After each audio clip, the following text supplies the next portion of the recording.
Hello adventurer! New train stations in Singapore just opened. The Circle Line is finally a full circle. But how will this impact you exactly?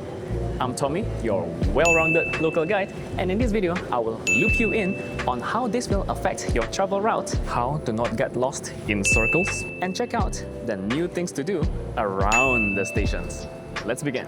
So, the Circle Line finally completed its final stage of construction and began all-round service just last week. You can finally loop and loop around Singapore in a train like you're on the Yamanote line in Tokyo. Here's the biggest benefit from these stations going full circle. Getting to and fro the largest destinations in Singapore, the Gardens by the Bay, and the fun capital of Singapore, Sentosa, is now a walk in the park. From Gardens by the Bay, you can now simply take a direct train from Bayfront to the Harbourfront, where you can conveniently transfer to the Shuttle Express to Sentosa. So yeah, not really a direct train, but it's really way more convenient. Before this, you have to awkwardly transfer here and there. Now, you can actually plan a GBTB plus Sentosa day trip in one day.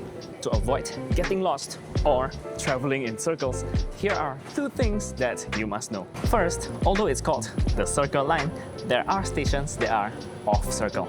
Dhoby Ghaut, Bras Basah, and the Esplanade. To reach these three stations, you gotta get to the Promenade station and transfer at the platform B.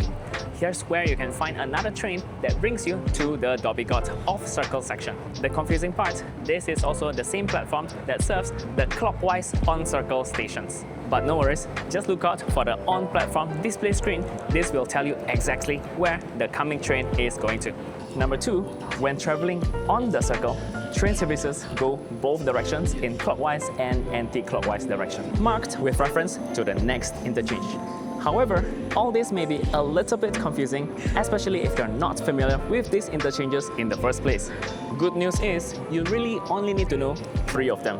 Harbourfront to go to Sentosa, Bayfront to go to the Gardens by the Bay, and the Promenade to transfer to the Dhoby Ghaut off-circle section. But that's not all. These new stations also opens the way to new attractions. Let me take you around the latest stations to show you the highlights in each one. Let's go! Starting with the Keppel station. This is the most boring part.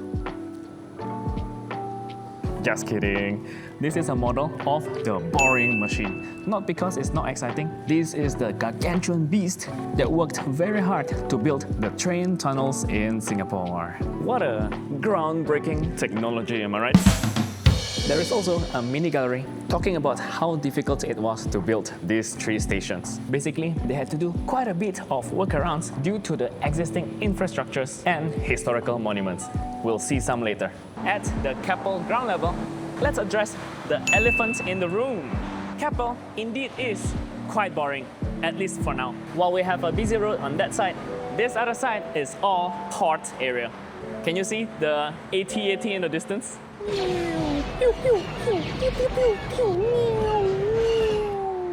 Those are the port cranes. Good news is, by 2030, all these port activities will move away and all this land will be put for new development called the Great Southern Waterfront. Basically, new waterfront area for commercial and residential use. I'm actually excited to see how this unfolds. This might potentially be another terminus to get into Sentosa 2.0 as well. Wait, what?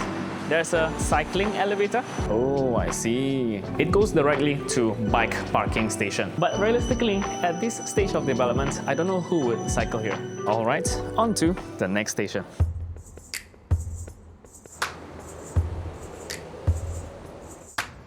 Plot twist, it's not just the Circle Line that went full circle. This new station, the Cantonment, also went full circle in history and function. Right above the modern train station is the very site of the old Tanjong Pagar train station that used to connect Singapore and Malaysia since the 1930s until it closed down in the 2011.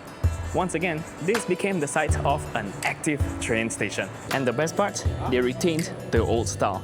See the dome architecture and the stained glass at the sides? There's even a big analog clock at one end. But you know what? It's slightly upsetting, just slightly. The escalators are off-center from the dome. Unfortunately, at the present moment, the exterior is still pretty much in ruins and I don't see any ongoing works. Only the platform area and the platform canopy looks properly restored.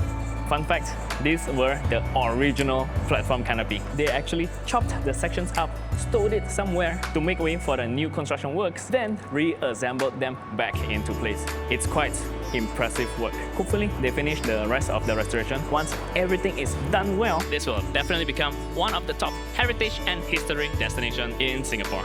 Still, this might be one of our most impressive train stations. Alongside its rich historical heritage, Cantonment also brings you closer to the art scene in Singapore because it brings you right to the doorstep of the Museum of Contemporary Art in Singapore. Really, before this station, you wouldn't even know this museum existed. I didn't know we have a terracotta army back home. At the backside, you get a clearer view of the AT-ATs. You can see port activity is still very much alive, but within the next 10 years, all this will become new houses. It's crazy how fast things move in Singapore. I hope they keep some of the AT-AT as monuments. It'll be cool. And number 3, Prince Edward Road Station. Said to be modeled after the timber hull of a ship. I'm a little bit annoyed that they put the word road there because now it's a Prince Edward Road Station instead of just Prince Edward Station. Prince Edward opens up right next to a very historical temple and a unique mosque. Ta-da! The Hock Tak Si Temple. Legend has it, the beginnings of this temple stretches further back to the time before Raffles even arrived in Singapore. Look at the porcelain statues. Wow! And ta-da! Just across the temple is a very unique Masjid Haji Muhammad Saleh. This column features the curved arch. Together with the dome is a unique mix of European and Middle Eastern architecture. And you can actually visit, so let's take a look inside.